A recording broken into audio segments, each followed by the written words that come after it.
প্রতিদিন দেশে এবং দেশের বাইরে ঘটছে অসংখ্য ঘটনা, জন্ম হচ্ছে সংবাদের।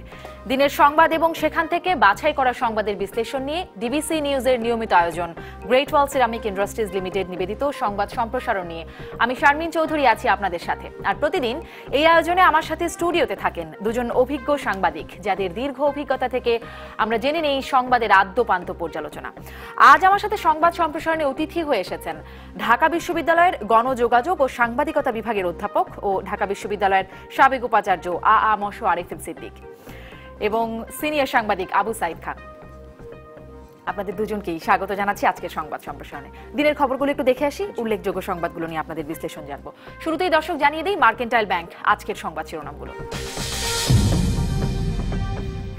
আওয়ামী লীগ ক্ষমতায় থাকলে দেশের উন্নয়ন হয়, বিএনপি এলে করে লুটপাট, যশোরের জনসভায় বললেন প্রধানমন্ত্রী।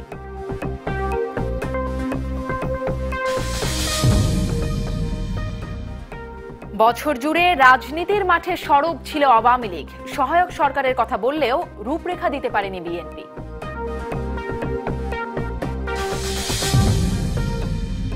এবং এমপিও ভুক্তির দাবিতে জাতীয় প্রেস ক্লাবের সামনে আমরণ অনশন কর্মসূচি শুরু করছেন শিক্ষক কর্মচারীরা।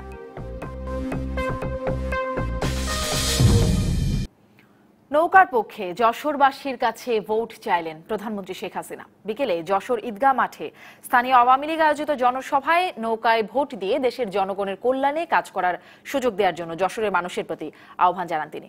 প্রধানমন্ত্রী বলেন, আওয়ামী লীগ ক্ষমতায় আসলে জনগণের উন্নয়নে কাজ করে, দেশ এগিয়ে যায়, মানুষের জীবনে শান্তি প্রতিষ্ঠিত হয়। অন্যদিকে বিএনপি জামায়াত ক্ষমতায় এলে জঙ্গিবাদ, সন্ত্রাসবাদ বৃদ্ধি পায়, তারা শুধু মানুষ হত্যা আর লুটপাট করে। তিনি আরো বলেন, এদেশে অবৈধভাবে ক্ষমতা দখলকারীরা হত্যা আর কুর রাজনীতি কায়েম করেছিল। বাংলাদেশ যাতে বিশ্বে আত্মমর্যাদার সাথে এগিয়ে যায় সে লক্ষ্যে তাঁর সরকার কাজ করছে বলে জানান প্রধানমন্ত্রী।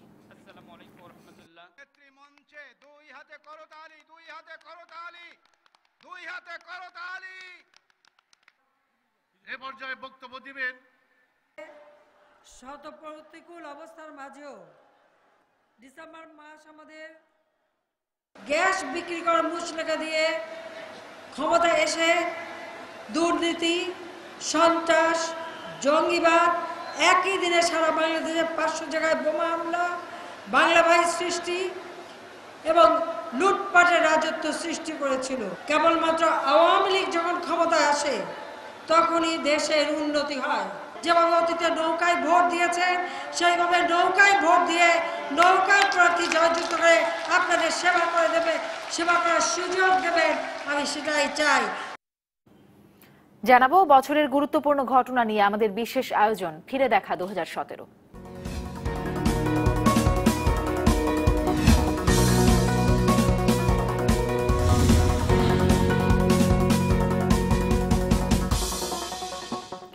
বছর জুড়ে রাজনীতির মাঠে আলোচনায় ছিল ক্ষমতাসীন আওয়ামী লীগ। বছর শুরু করে নতুন সদস্য সংগ্রহ এবং সদস্যপদ নবায়ন দিয়ে বছরের শেষার্ধে রোহিঙ্গা ইস্যুতে সরকারের পাশাপাশি তৎপর থাকতে দেখা গেছে দলের নেতাকর্মীদেরও। বিদায়ী বছরের দুটি সিটি নির্বাচনে হার দলের অভ্যন্তরীণ কোন্দলের বিষয়টি সামনে নিয়ে আসে। আগামী জাতীয় নির্বাচনকে সামনে রেখে এবছর দল গোছানোর কাজ শুরু করে ক্ষমতাসীন আওয়ামী লীগ। শেষ করা হয়েছে বিভিন্ন সহযোগী সংগঠনের দীর্ঘদিন ধরে আটকে থাকা কেন্দ্রীয় সম্মেলন। দলে অপগোষ্ঠীর অনুপ্রবেশ এবং হাইব্রিড নেতা ঠেকাতে নতুন করে শুরু করা হয়েছে সদস্য সংগ্রহ ও নবায়ন কার্যক্রম। তবে কুমিল্লা ও রংপুর সিটি কর্পোরেশন নির্বাচনে মেয়র পদে আওয়ামী লীগ মনোনীত প্রার্থীদের হার আলোচনায় নিয়ে আসে দলের অভ্যন্তরীণ কোন্দলকে। আগস্টে এসে রোহিঙ্গা ইস্যু নিয়ে টানাপোড়েনে পড়ে সরকার। তবে শেষ মুহূর্তে রোহিঙ্গাদের জন্য আশ্রয়ের দ্বার খুলে দেশ বিদেশে প্রশংসা কুড়িয়েছে তারা। বরাবরের মতো জাতিসংঘ সাধারণ পরিষদের বৈঠকে যোগ দিয়ে দেশে ফেরার পর বিমানবন্দরে সংবর্ধনা দেওয়া হয় দলের সভানেত্রী ও প্রধানমন্ত্রী শেখ হাসিনাকে। বছর শেষের বঙ্গবন্ধুর 7 মার্চের ভাষণ ঐতিহাসিক দলিল হিসেবে ইউনেস্কোর ওয়ার্ল্ড ডকুমেন্টারি হেরিটেজে অন্তর্ভুক্ত হওয়ায় সারা দেশে আনন্দ শোভাযাত্রা, নাগরিক সমাবেশ সহ ধারাবাহিক নানা কর্মসূচির আয়োজন করে আওয়ামী লীগ। বছর জুড়ে দলের বেশ কয়েকজন প্রবীণ রাজনীতিবিদকে হারিয়েছে আওয়ামী লীগ। আর ঢাকা উত্তরের মেয়র আনিসুল হকের অকাল মৃত্যু দলকে নতুন পরীক্ষার সামনে নিয়ে এসেছে। Tahsina Jessy, DBC news, Dhaka. 2016 সালের মতো বিদায়ী বছরও পরাজয় দিয়ে শেষ করল বিএনপি। বছরের অর্জন বলতে কুমিল্লা মহানগর নির্বাচনে জয় আর রোহিঙ্গাদের ত্রাণ দিতে গিয়ে গণসংযোগের সুযোগ। বছর জুড়ে নির্বাচনকালীন সহায়ক সরকারের কথা বললেও তার রূপরেখা দিতে পারেনি দলটি। সভা সমাবেশ আর প্রতিবাদের মতো নিরুত্তাপ কর্মসূচি নিয়ে 2017 শুরু করলেও বছরের মাঝামাঝি রূপকল্প 2030 ঘোষণা করে বিএনপি। প্রধানমন্ত্রীর একক নির্বাহী ক্ষমতায় ভারসাম্য ও জনগণের গণতান্ত্রিক অধিকার প্রতিষ্ঠার কথা বলা হয় এতে। তখন চেয়ারপারসন খালেদা জিয়া নির্বাচনকালীন সহায়ক সরকারের রূপরেখা দেওয়ার কথাও বলেন। তবে বছর শেষেও সেটি আলোর মুখ দেখেনি। ভারসাম্য আনা হবে। তৃণমূলের দলের সমর্থন বাড়াতে জুলাইয়ে প্রাথমিক সদস্য নবায়ন ও নতুন সদস্য সংগ্রহে নামে বিএনপি। 2 মাসে কোটি সদস্য সংগ্রহের লক্ষ্য ছিল। দফায় দফায় সময় বাড়িয়েও তা করে উঠতে পারেনি। এরই মধ্যে মধ্য জুলাইয়ে চোখের চিকিৎসার জন্য লন্ডনে যান বিএনপি চেয়ারপারসন। 3 মাস পর দেশে ফিরলে বিমানবন্দরে তাকে স্বাগত জানাতে শোডাউন করে বিএনপি। জাতিগত নিধনের শিকার হয়ে কক্সবাজারে আশ্রয় নেয়া রোহিঙ্গাদের ত্রাণ দিতে অক্টোবরের শেষে শরণার্থী শিবিরে যান খালেদা জিয়া। 4 দিনের ওই সফর গণসংযোগেরও সুযোগ এনে দেয়। একই মাসে নির্বাচন কমিশনের সংলাপেও অংশ নেয় বিএনপি। সংসদ ভেঙে দিয়ে নিরপেক্ষ সরকারের অধীন নির্বাচন, বিচারিক ক্ষমতায় সেনা মোতায়েন সহ 20 দফা প্রস্তাব দেয় দলটি। সংবাদ সম্মেলন আর আলোচনা সভার বাইরে নভেম্বরে সোহরাওয়ার্দী উদ্যানে বছরের একমাত্র সমাবেশ করার সুযোগ পায় বিএনপি।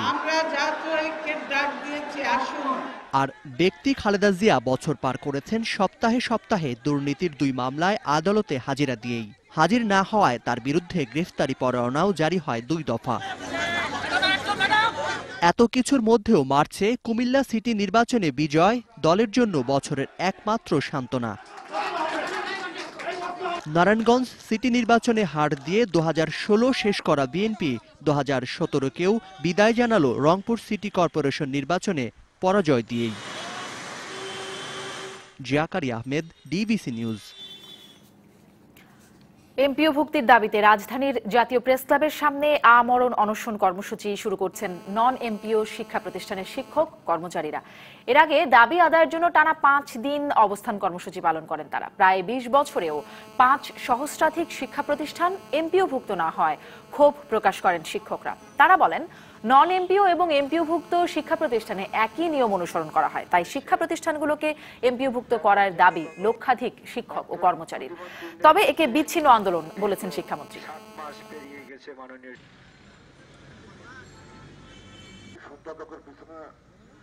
একটাই দাবি, প্রাণের দাবি, মৌলিক দাবি, ন্যায্য দাবি, যে স্বীকৃতি দিয়েছেন এমপিওভুক্ত দিবেন।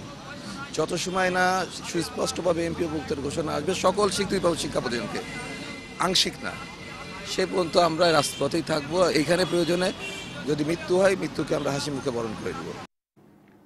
জানাচ্ছিলাম উল্লেখযোগ্য সংবাদগুলো। এই সংবাদগুলোর বিশ্লেষণ নিয়ে কথা বলবো আমার অতিথিদের সাথে এবং আমার সঙ্গে সংযুক্ত হবেন সাবেক তত্ত্বাবধায়ক সরকারের উপদেষ্টা ডক্টর আকবর আলী খান। তাকে আমরা কিছুক্ষণের মধ্যে পেয়ে যাব। আজকে আমরা এমন দিনে কথা বলছি, 2017-র একদম শেষ দিন, 31শে ডিসেম্বর আজকে। এবং এই আজকের দিনে 2 প্রধান রাজনৈতিক দলের প্রধানদের বক্তব্য আমরা পাচ্ছি। প্রধানমন্ত্রী যশোরে আওয়ামী লীগের জনসভায় বলেছেন, আওয়ামী লীগ ক্ষমতায় থাকলে দেশের উন্নয়ন হয়, বিএনপি থাকলে উল্টো পথে চলে। আর বিএনপি নেত্রী আজকে গণমাধ্যমে একটি বিবৃতি দিয়েছেন নতুন বছর উপলক্ষে। সেখানে তিনি বলছেন, হৃত গণতন্ত্র ও ভোটের অধিকার ফিরে পাওয়ার জন্য বাংলাদেশ এবং সংগ্রামী মানুষকে কাজ করার আহ্বান। মানে বছর শেষে 2 দলের প্রধানদের বক্তব্য আমরা পাচ্ছি। আপনাদের দুজনের কাছে এবং আমার সংযুক্ত আছেন আকবর আলী খান, তার কাছে থেকে আমি প্রথম এটাই জানতে চাই যে বছর শেষে আসলে কি মূল্যায়ন করবেন 2 রাজনৈতিক দল, কোথায় অবস্থান তাদের, কে কেমন অবস্থানে আছেন? প্রথমেই স্যার আরিফিন সিদ্দিক স্যার, আপনার কাছে। ধন্যবাদ আপনাকে। আর আমাদের আর কয়েক ঘন্টা পরেই আমরা 2018-তে পদার্পণ করতে যাচ্ছি। নতুন খ্রিস্টীয় নতুন বৎসরের শুভেচ্ছা আপনাকে এবং আপনার মাধ্যমে আমাদের ডিবিসির অগণিত দর্শক শ্রোতা যারা আছেন সকলকে নতুন বৎসরের শুভেচ্ছা। আপনার যে প্রশ্ন এবং যে ভিডিও ক্লিপিংগুলো আমরা একটু আগে দেখেছি, তাতে বোঝা যাচ্ছে যে 2017 বিদায় দেওয়া এবং 2018-কে বরণ করে নেওয়ার এই মুহূর্তে সকল রাজনৈতিক দলই জনগণের সাথে আরও সম্পর্কটা আরও ঘনীভূত করার চেষ্টা করবে, সম্পর্কটা আরও ইন্টেন্সিফাই করার চেষ্টা করবে, এবং এটাই যে কোনো রাজনৈতিক দল এবং যারা রাজনৈতিক দলের নেতৃবৃন্দের দায়িত্ব। তো সেটি তারা করছেন। আওয়ামী লীগ প্রধান এবং আমাদের মাননীয় প্রধানমন্ত্রী শেখ হাসিনা যশোরের জনসভায় যে কথাগুলো বললেন সেটা তো আমরা একটু আগেই শুনলাম। এবং এটা তো ঠিক যে আওয়ামী লীগ যখনই রাষ্ট্রীয় ক্ষমতায় এসেছে তাদের মাধ্যমে দেশে গণতন্ত্র প্রতিষ্ঠার পথে আমরা কিছুটা এগিয়ে গেছি বারবারই, কিন্তু আবার দেখা গেছে যখনই আওয়ামী লীগ ক্ষমতা থেকে বিদায় নিয়েছে, অন্য কোনো রাজনৈতিক দল বা সামরিক শাসন, স্বৈর শাসন এসেছে, তখন আবার গণতন্ত্র একেবারে পেছনের দিকে চলে গেছে। উন্নয়ন হয়তো সব ক্ষমতাসীন দলই চেষ্টা করে উন্নয়নের কিছুটা গতিমাত্রা বাড়ানোর জন্য, কিন্তু আমরা দেখেছি যে উন্নয়নের নামে নানা ধরনের লুটপাটের রাজত্বও কায়েম হয়েছে। এখন আমার মনে পড়ে যে যখন মোবাইল টেকনোলজি এই দেশে আসলো প্রথম, তখন বিএনপি সরকার ক্ষমতায়, এবং এই মোবাইল টেলিফোন এবং মোবাইল টেকনোলজিকে এমনভাবে মনোপোলাইজেশনের দিকে নিয়ে যাওয়া হলো যে কয়েকটি তাদের নিজস্ব মালিকানায় প্রতিষ্ঠিত কোম্পানি ছাড়া আর কাউকে এই মোবাইল ব্যবসার সঙ্গে যুক্ত করার সুযোগ দেওয়া হচ্ছে না। এবং তখন আমরা জানি যে শুরুতে এটা কত এক্সপেন্সিভ একটা যোগাযোগ মাধ্যম ছিল, সেটা আমাদের পক্ষে এটা সম্ভব হয়নি। 1996 সালে সরকার পরিবর্তনের পর বিএনপি সরকার চলে গেল, আওয়ামী লীগ সরকার ক্ষমতায় আসার পর যেটি হয়েছে, এই মোবাইল টেকনোলজি, মোবাইল টেলিফোন এমনভাবে ওপেন করে দেওয়া হলো বিভিন্ন কোম্পানির কাছে যে এখন সাধারণ মানুষের পক্ষে একটা মোবাইল টেলিফোন এফোর্ড করা সম্ভব হচ্ছে। এবং আপনি দেখেন যে সাধারণ মানুষের হাতে মোবাইল টেলিফোন, এবং 16 কোটি মানুষের, প্রায় 12 কোটি মানুষ, 13 কোটি মানুষের হাতে আজকাল মোবাইল। একই কথা বলা যায় কম্পিউটার টেকনোলজি, ইন্টারনেট, বিভিন্ন। এটা বলছি আবার সাইবার ক্রাইমও বেড়েছে, যেটি দেখছিলাম, মানে একটা ভালো জিনিসের প্রেক্ষাপটে যেমন খারাপ জিনিসও আসে। এটা থাকবে, এটা ভালো জিনিসের পাশাপাশি খারাপ জিনিসও থাকে। আর একই সাথে যদি মানে তুলনামূলক একটা অবস্থানও মানুষের চাহিদার কথা যদি বলেন, সে মানুষের চাহিদা পূরণে সবসময় দেখা গেছে যে আওয়ামী লীগ, বঙ্গবন্ধুর আওয়ামী লীগ, এখন শেখ হাসিনার নেতৃত্বে আওয়ামী লীগ, এই আওয়ামী লীগ যখন ক্ষমতা থাকে তখন মানুষের চাহিদাগুলো পূরণে অনেক বেশি সংবেদনশীল সিদ্ধান্ত গ্রহণ করে থাকে। অন্যান্য রাজনৈতিক দল, বিশেষ করে বিএনপি জামাতের জোট সরকার আমলে কী ঘটেছে সেগুলো তো সাধারণ মানুষের স্মৃতিতে এখনও আছে। তো আমি শুধু একটাই মাত্র উদাহরণ দিলাম, এরকম আরও বহু উদাহরণ দেওয়া যেতে পারে। বিএনপি প্রধান খালেদা জিয়া যে কথাগুলো বললেন, নিশ্চয়ই আমাদের জাতীয় সংসদে নির্বাচন এই 2018-তে অনুষ্ঠিত হবে, অতএব সেই ক্ষেত্রে জনগণকে আহ্বান জানানো, বিএনপি রাজনীতির সঙ্গে থাকা, সেটা তারও দায়িত্ব এবং সেটা তিনি করছেন। আলটিমেটলি এটা কিন্তু সাধারণ মানুষের বিচার বিবেচনার মধ্যে ছিল। নিঃসন্দেহে আমরা একই পর্যালোচনা আমি আবু সাইদ খান আপনার কাছেও জানতে চাই। আমরা ডক্টর আকবর আলী খানকে একটু সংযুক্ত করে নিই। জনাব আকবর আলী খান, আপনাকে স্বাগত জানাচ্ছি আমাদের আজকের সংবাদ সম্প্রসারণে। আপনার কাছ থেকেও এটি আসলে জানতে চাই যে বছর শেষে প্রধান দুই রাজনৈতিক দল বাংলাদেশের আওয়ামী লীগ এবং বিএনপি, আপনি কি করে মূল্যায়ন করবেন দুই দলের বছর জুড়ে তৎপরতা এবং বর্তমান অবস্থান?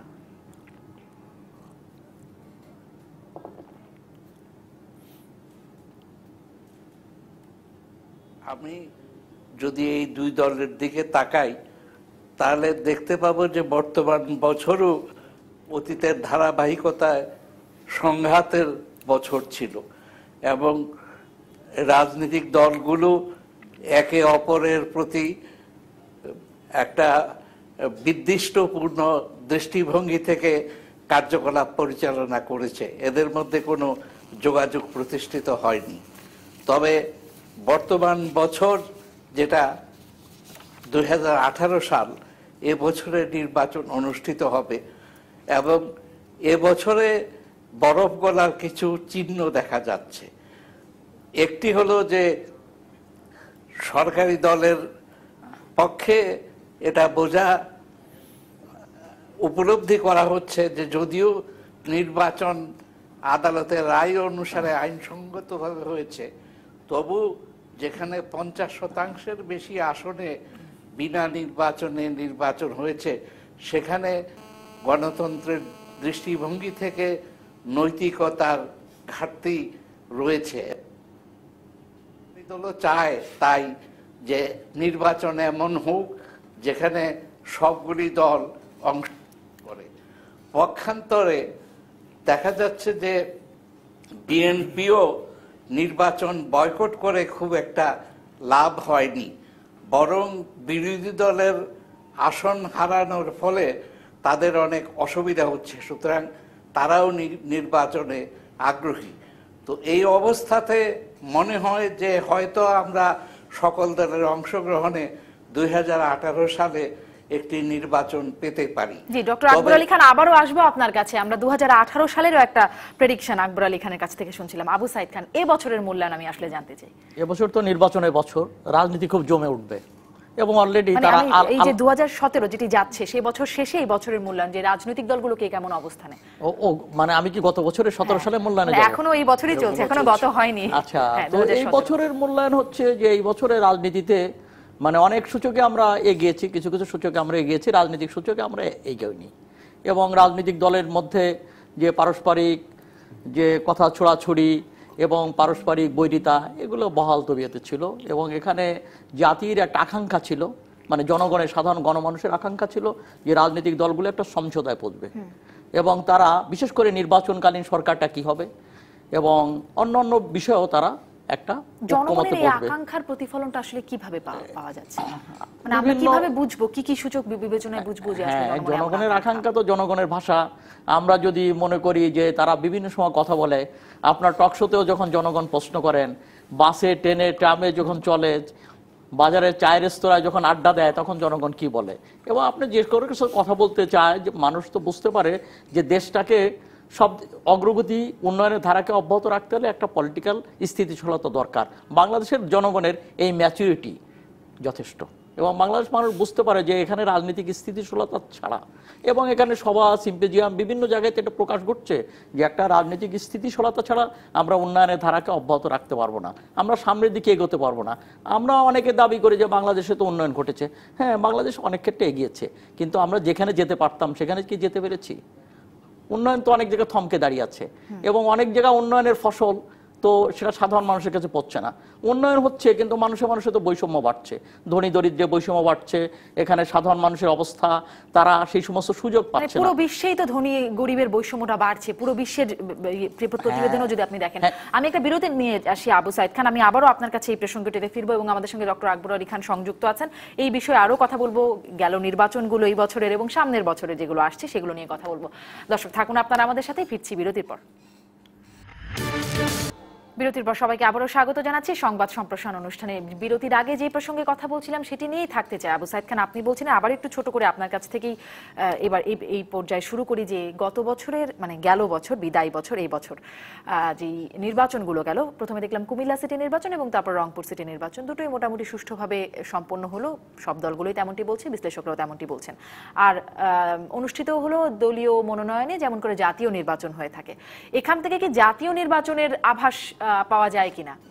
পুরোটা পাওয়া যায় না, কেননা স্থানীয় নির্বাচন, জাতীয় নির্বাচনে রাজনীতিটা মুখ্য ভূমিকা পালন করে, প্রাধান্য পায়, সেখানে সরকার গঠনের প্রশ্নটা জড়িত আছে। স্থানীয় নির্বাচনে হ্যাঁ রাজনীতি একটা ফ্যাক্টর, রাজনীতির পাশাপাশি প্রার্থী একটা ফ্যাক্টর। জাতীয় নির্বাচনে কি প্রার্থী ফ্যাক্টর হয় না? হ্যাঁ হয়, তার চেয়ে রাজনীতিটাই মূল ফ্যাক্টর হয়ে দাঁড়ায়। অনেক ক্ষেত্রে হয় কি যে যখন রাজনীতির কোনো দলের পক্ষে মানে জোয়ার উঠে, তখন মানুষ বলে যে কলা গাছকে ভোট দিতে রাজি হয়, মানে যখন রাজনীতিটা একটা হয়ে যায় যে কে প্রার্থী, যেমন 70 সালে সেটা হচ্ছে যে বঙ্গবন্ধু নৌকায় ভোট দিয়েছে, প্রার্থী কে ছিল না ছিল এটা কোনো বিবেচ্য বিষয় ছিল না। অনেক ক্ষেত্রে 54 সালেও এটা কোনো বিবেচ্য বিষয় ছিল না। নুরুল আমিনের বিরুদ্ধে সেই সময়ের একজন বিশ্ববিদ্যালয় পড়ুয়া, মানে তাহলে আসলে স্থানীয় নির্বাচনের পার্থক্যটা কি? একই রকম স্থানীয় নির্বাচনের কাছে মানুষের আকাঙ্ক্ষাটা হচ্ছে এলাকার উন্নয়নের ব্যাপারটা থাকে, এলাকার ডেভেলপমেন্ট ইত্যাদি ব্যাপারটা থাকে, কিছুটা আঞ্চলিকতাও কাজ করে, এই সব ব্যাপারগুলো, এবং প্রার্থীর ব্যাপারটাও তারা দেখে। তো এই জন্য কিন্তু এটিও তো মানে মানুষ দেখে হয়তো যে আসলে যেই মানে কোন প্রার্থী, সে কি সরকার দলীয় প্রার্থী নাকি অন্য দলে আছে, যদি থাকে তাহলে কতটুকু কাজও করতে পারে। রাজনীতি নিশ্চয়ই ফ্যাক্টর, কিন্তু সেখানে প্রার্থীর ব্যাপারটা এবং আরো কিছু আঞ্চলিক বৈশিষ্ট্য থাকে, এবং সবকিছু মিলেই এটা নির্বাচন হয়। তো এখন হচ্ছে যে যেমন ধরুন যে একজন মেয়র আছেন, তো উনি কেমন পারফরমেন্স করেছেন, তো তার এই ব্যাপারটা খুব বিবেচনা আসে। সেখানে জাতীয় রাজনীতিতে কোন দল কি করেছে তার চেয়ে তার স্থানীয় সরকারের যিনি মেয়র ছিলেন কিংবা চেয়ারম্যান ছিলেন তিনি কি পারফর্ম করেছেন সেটা কিন্তু গুরুত্বপূর্ণ হিসেবে বিবেচিত হয়। এবং সেই ব্যক্তিকে, যেমন জাতীয় পর্যায়ের নেতারা একটু দূরে থাকে, আর স্থানীয় পর্যায়ে যেটা হয় তাকে কিন্তু প্রতিদিন একই এলাকার লোক হলেও প্রতিদিন তাকে পরীক্ষা দিতে হয়, প্রতিদিন জনগণের বিভিন্ন প্রয়োজনে তাকে যেতে হয় এবং যাওয়া আসার মধ্য দিয়ে তাকে যতটা চিনতে পারে এখানে এমপিকে মানে এমপিদেরকে চেনার সুযোগটা ততটা নাই। অতএব সেই বিবেচনাগুলো কাজ করে এবং সেই বিবেচনা যদি দেখেন যে হ্যাঁ কুমিল্লাতে একটা নির্বাচনে এবং সেখানেও প্রার্থীর বিষয়টা বিবেচ্য ছিল, আর ওখানেও রংপুরে সেখানে দুই দলের বাইরে ক্ষমতার প্রতিদ্বন্দ্বী দুই দলের বাইরে সেখানে জাতীয় পার্টি আসছে এবং সেই জাতীয় পার্টির সেখানে প্রার্থীর ব্যাপারটা ছিল। তারপরে সেখানে এরশাদ ফ্যাক্টরও কাজ করেছে যে হোসেন মাহমুদ এরশাদের তো একটা পকেট হিসাবে বিবেচনা করা হয়, ওই পকেটটা যে কোনো কারণেই হোক যে উনি আবার সেটাকে খানিকটা ধরে রাখতে পেরেছেন। এই জাতীয় পার্টির প্রসঙ্গে আমি আবারও আপনাদের দুজনের কাছ থেকে জানতে চাই, আমি ডক্টর আকবর আলী খান আপনার কাছ থেকে আসলে এই বিষয়েই জানতে চাই যে সামনের নির্বাচন কেমন হবে 2018 সাল, সেটি পুরোটাই নির্বাচনের বছর হিসেবেই থাকবে, 5টার মধ্যে 4টা নাকি 5টাই সিটি নির্বাচন সম্ভবত আরো বাকি আছে 2018-তে, এবং জাতীয় নির্বাচনও যদি হয় সেক্ষেত্রে এই বছরে যে নির্বাচনগুলো গেল সেখান থেকে সামনের বছরের নির্বাচনগুলো কেমন হবে সেটি কি আভাস পাওয়া যায়?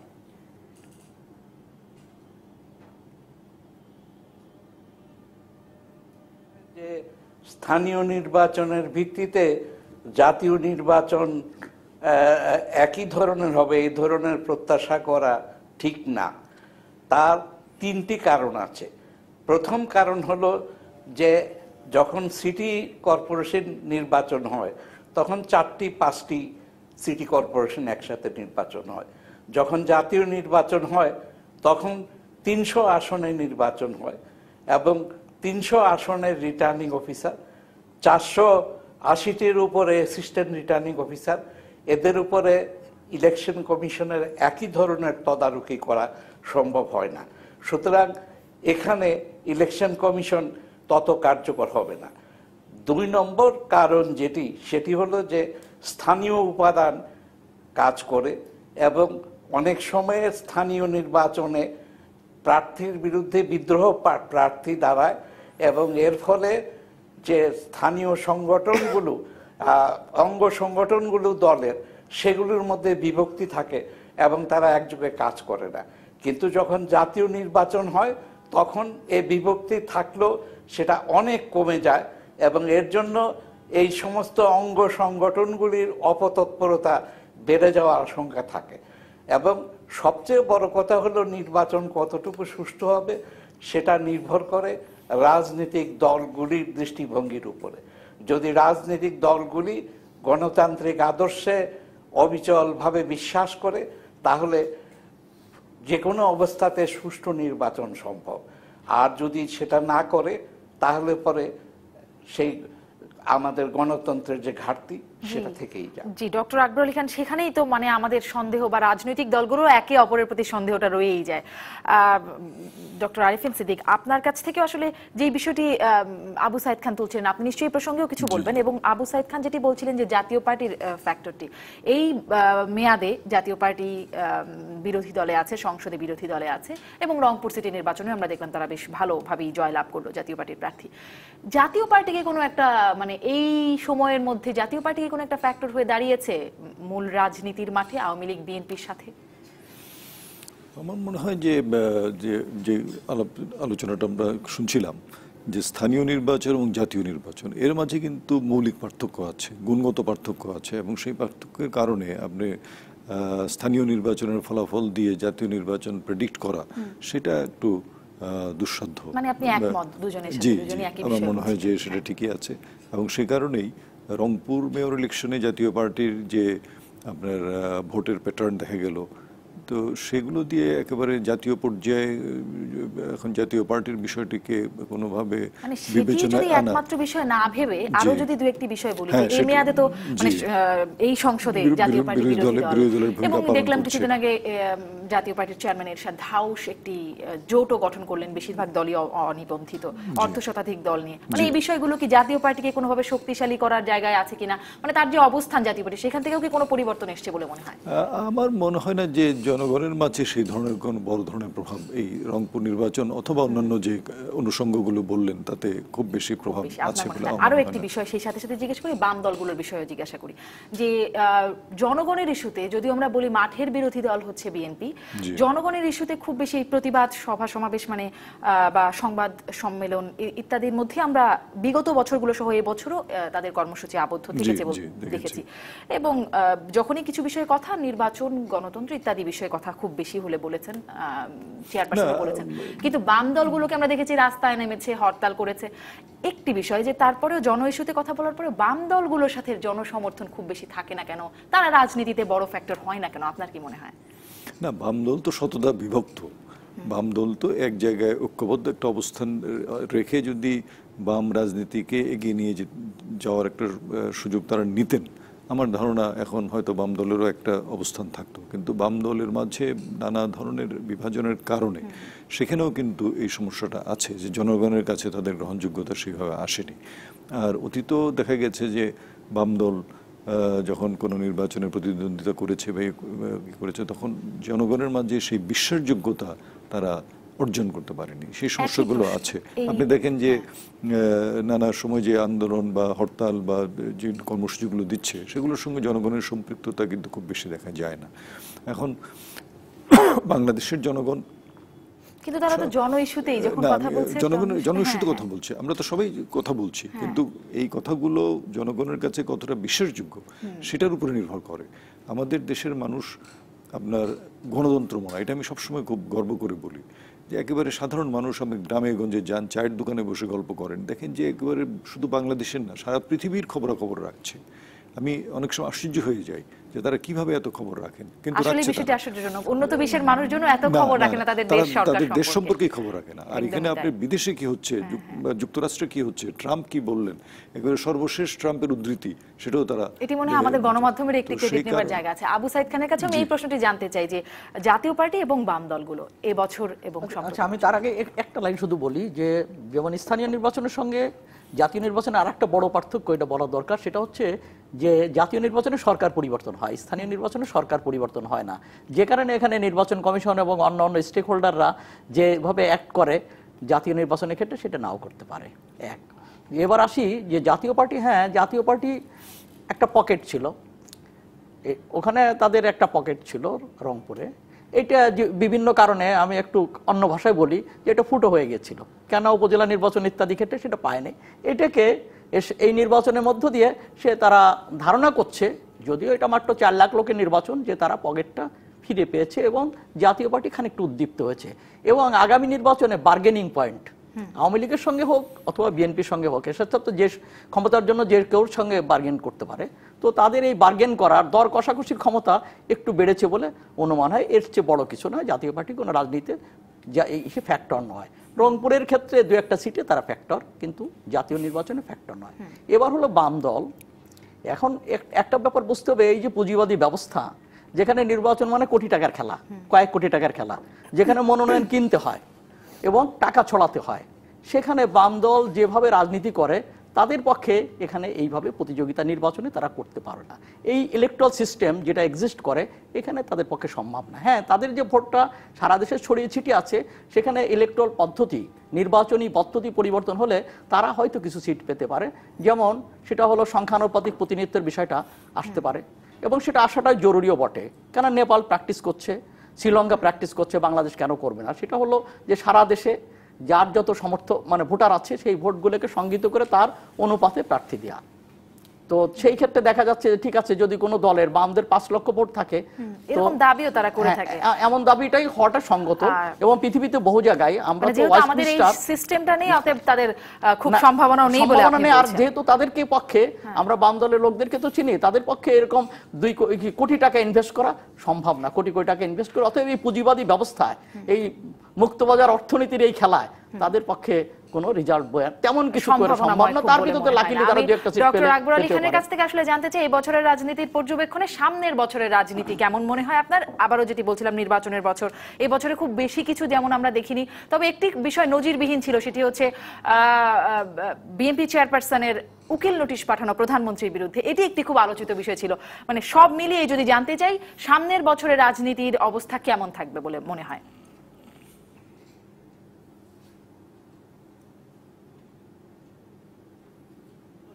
রাজনীতি বর্তমানের ধারাবাহিকতাই এগিয়ে যাচ্ছে, এতে বিরাট ধরনের কোনো পরিবর্তন দেখা যাচ্ছে না। এবং যে ঘটনার কথা বললেন সেটাতে দুই দলের মধ্যে সংঘর্ষ আরো বেড়ে চলছে।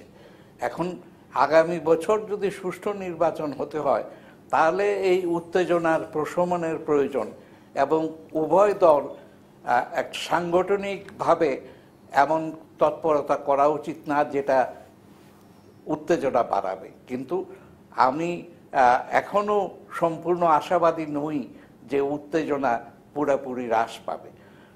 আর এছাড়া যে আলোচনা হচ্ছিল জাতীয় পার্টি এবং বাম দল সম্পর্কে, জাতীয় পার্টির যদি সমর্থন বাড়তে হয় তাহলে তাদের বিএনপির যারা সমর্থক তাদের সমর্থন আদায় করতে হবে। এ ধরনের কোনো তৎপরতা জাতীয় পার্টির দেখা যাচ্ছে না। আর আওয়ামী লীগের যদি সমর্থন তারা আশা করে সেটাও বোধহয় পাবে না। সুতরাং জাতীয় পার্টির খুব একটা পরিবর্তন হবে বলে মনে হয় না। আর বাম দলগুলি সম্বন্ধে আমি একমত। বাম দল যে আলোচনা হয়েছে সেখানে অনেকগুলি বিষয় উঠে এসেছে। একটি বিষয় হলো যে বাম দলগুলি বিভক্ত এবং এর ফলে বাম দলগুলির বাংলাদেশে কার্যকারিতা অত্যন্ত সীমাবদ্ধ। মার্কিন যুক্তরাষ্ট্রে বার্নি স্যান্ডার্সের যা সমর্থন আছে ততটুকু সমর্থনও বাংলাদেশের বাম দলগুলো করতে পেরেছে কিনা সন্দেহ। তবে এদের সমর্থন এর স্পষ্ট নিদর্শন পাওয়া যাবে যদি আমাদের এখানে সংখ্যানুপাতিক নির্বাচন পদ্ধতি চালু করা হয়। যদি সেটা করা হয় তাহলে এরা হয়তো 2% কিংবা 3% ভোট পেয়ে সংসদে আসন পেতে পারে। তবে বাম দলগুলিকে তাদের বিভেদ ভুলে তাদেরকে ঐক্যবদ্ধ হতে হবে। ঐক্যবদ্ধ না হওয়া পর্যন্ত জনগণের কাছে তারা গ্রহণযোগ্য হবে। ডক্টর আকবর আলী খান, অসংখ্য ধন্যবাদ আপনাকে আমাদেরকে সময় দেবার জন্য। আমরা এই বছর এবং সম্প্রতি বছরগুলো সব মিলিয়ে একটা পর্যালোচনা, রাজনীতির পর্যালোচনা জানছিলাম এবং আগামী বছরের একটা অনুমানও ডক্টর আকবর আলী খান এবং আপনাদের কাছ থেকে জানছিলাম। ডক্টর আকবর আলী খান, আপনাকে ধন্যবাদ জানাচ্ছি। আমরা একটা বিরতিতে যাই, বিরতির পর আমরা ফিরবো। দর্শক, এই মুহূর্তে অনলাইন পত্রিকাগুলো কি খবর জানাচ্ছে সেগুলো জানাবো আপনাদের এবং সেগুলো নিয়ে কিছু পর্যালোচনা থাকবে আমাদের। থাকুন সাথী।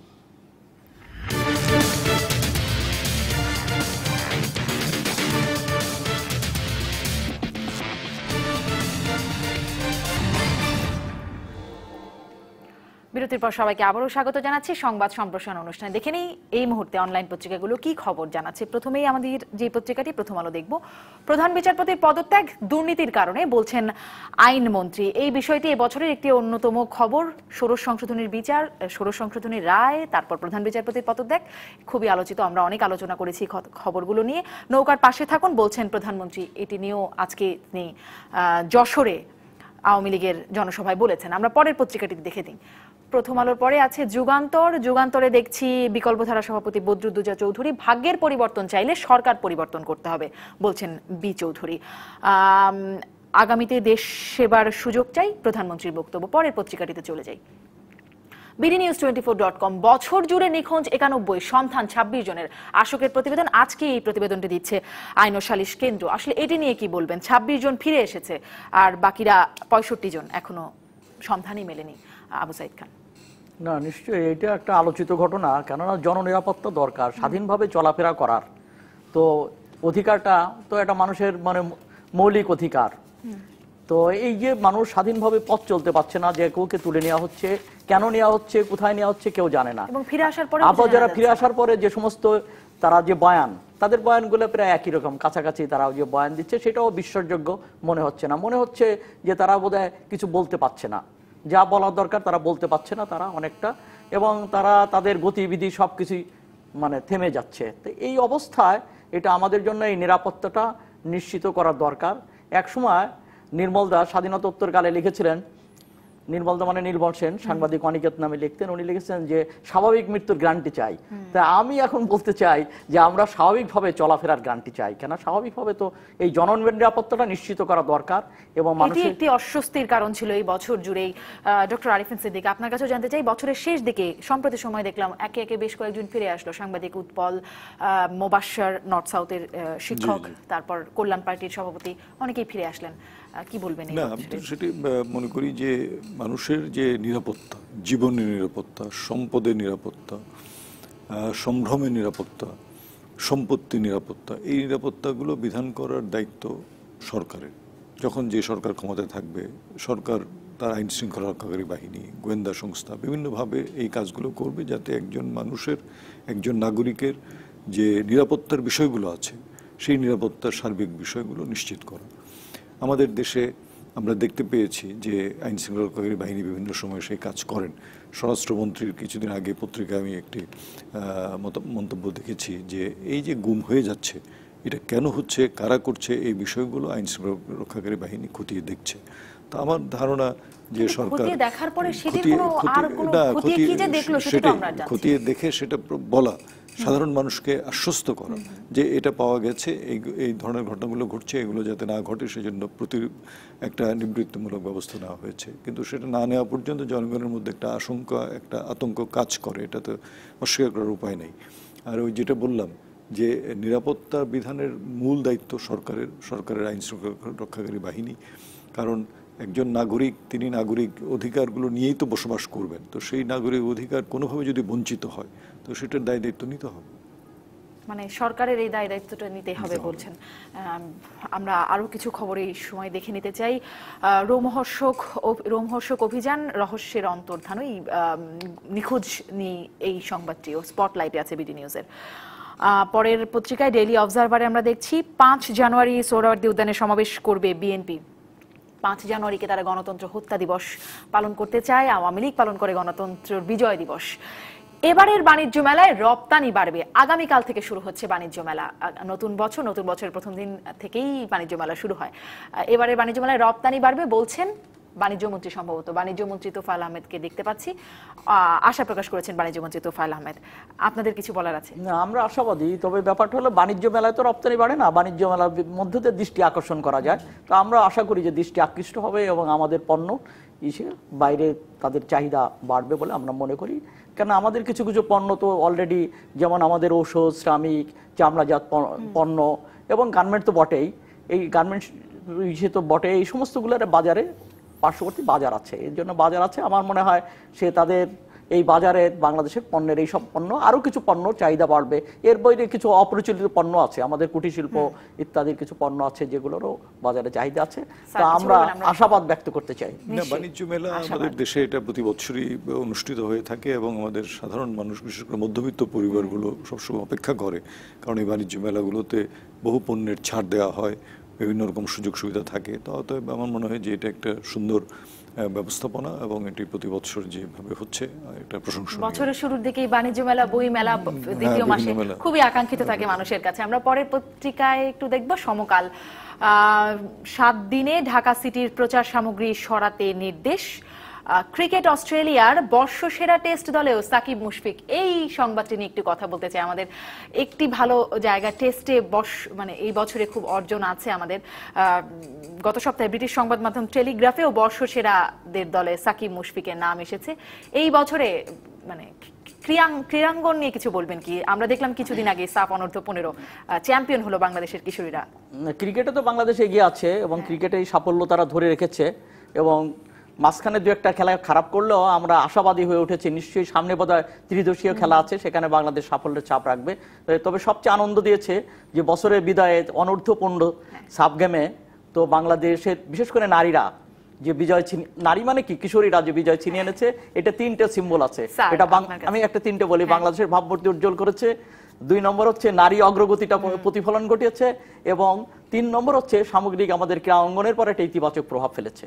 অসাধারণ একটি সাফল্য ফুটবলে বাংলাদেশের। আমাদের এই মেয়েরা প্রত্যন্ত গ্রাম থেকে আসা মেয়েরা যেভাবে ফুটবলে এমনকি ক্রিকেটে অবদান রাখছে, এটি কিন্তু আমাদের জন্য সাংঘাতিকভাবে একটা আশার দিক।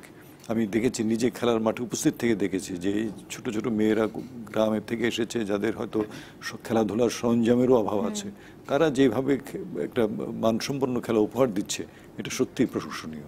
শুভকামনা সেই মেয়েদের জন্য, এবং সাকিব মুশফিককে স্বাগত জানাই, তাদের নাম এসেছে অভিনন্দন বর্ষসেরা। জানাই। অভিনন্দন নিঃসন্দেহে। অসংখ্য ধন্যবাদ আপনাদের দুজনকে আমাদেরকে সময় দেওয়ার জন্য। দর্শক, আজকের মতো এবং এই বছরের মতো শেষ করছি সংবাদ সম্প্রসারের আয়োজন। ভালো থাকবেন সবাই।